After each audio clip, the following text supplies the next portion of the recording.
آه يا جمال يا جمال، آه يا جمال يا جمال، ريتني أتملى بجماله، طه الهادي وبخصاله، أشوفه بمنامي، يا غرامي، شوفه بمنامي، Singkat waktu kita langsung mulai surah Al-Baqarah ayat 214. Bismillahirrahmanirrahim. Apakah hasibetum, ataukah, ya bisa juga ataukah atau apakah, ataukah hasibetum, apa artinya? Kamu mengira, kalian mengira, antadkhulul jannah, kalian atau kamu akan masuk surga, walamma, dan belum datang, ya walamma, dan belum ya'tikum, datang kepada kalian, masal, perumpamaan. Maksudnya apa? Perumpamaan seperti apa?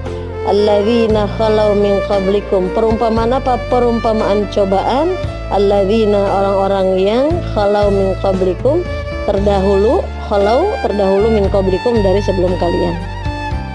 Jadi Masya Allah nih ya, di antara sebab kita masuk surganya Allah, syarat utamanya adalah, hey, kamu mau masuk surga Allah, kamu tahu belum datang kepadamu cobaan seperti apa yang dialami oleh orang-orang terdahulu. Maka menjadi sebuah keniscayaan ketika kita ingin merasakan kenikmatan surga, otomatis itu akan berbanding lurus dengan cobaan. Semakin berat cobaannya, semakin berat balasannya, insya Allah. Ya, jadi makanya di sini dikatakan apa? Diingatkan kembali. Kamu ngira kamu masuk surga padahal belum datang kepadamu cobaan seperti orang-orang terdahulu. Jadi seperti yang dialami orang-orang terdahulu gitu.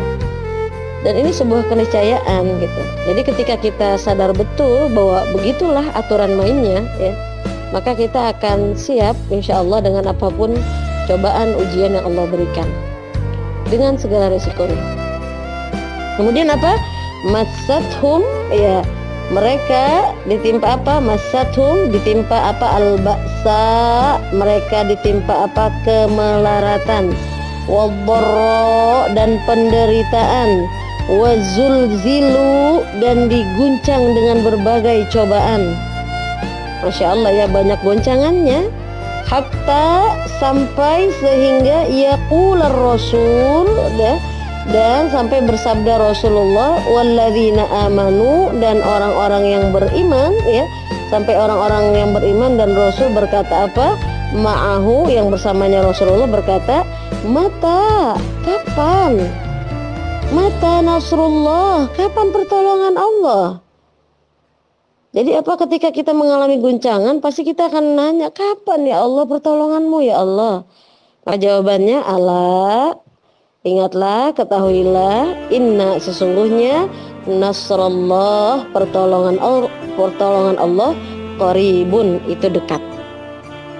Ini sebuah keniscayaan dan sebuah kepastian. Itu makanya kenapa kita memulai dari akhir dalam memandang sesuatu, ketika kita paham betul bahwa di sini ada janji Allah bahwa nasrullahi qarib, pertolongan Allah itu dekat, sehingga ketika kita meyakini betul bahwa Allah telah berjanji bahwa pertolongan Allah itu dekat, maka insya Allah kita akan bisa melalui ujian, goncangan, ya, penderitaan seberat apapun, kemelaratan seberat apapun. Kenapa?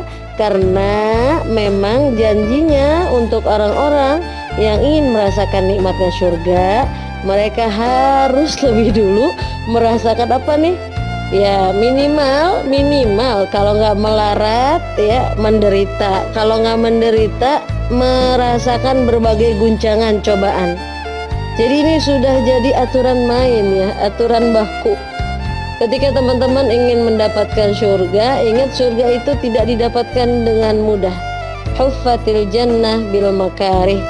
Surga itu dihiasi dengan hal-hal yang tidak mengenakan, hal-hal yang menyebalkan. wa huffatin nar bisyahawat, dan neraka dihiasi dengan yang enak-enak, yang menyenangkan.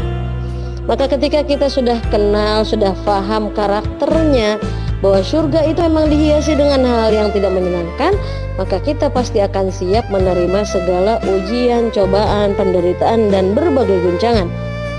Kenapa kita bisa yakin? Kenapa bisa kita siap?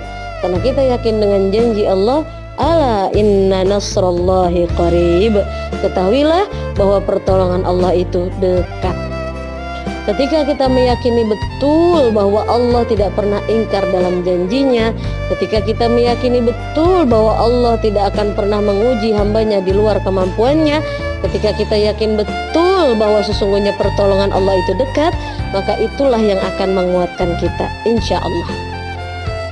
Paham tak sampai sini? Jelas ya? Jadi sesungguhnya ketika kita membaca ayat ini, kita kembali diingatkan, hei kamu jangan mimpi ya masuk surga tanpa ujian.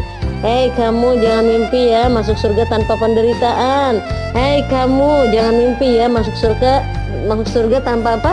Tanpa kemelaratan. Jadi ada juga apalagi yang diguncang sedemikian rupa ya.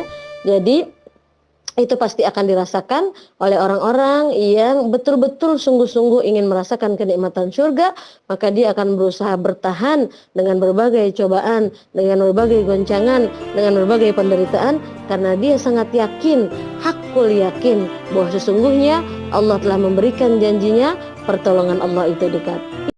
Selalu optimis, selalu percaya diri, selalu bangkit, selalu sabar, selalu kuat sampai detik darah penghabisan.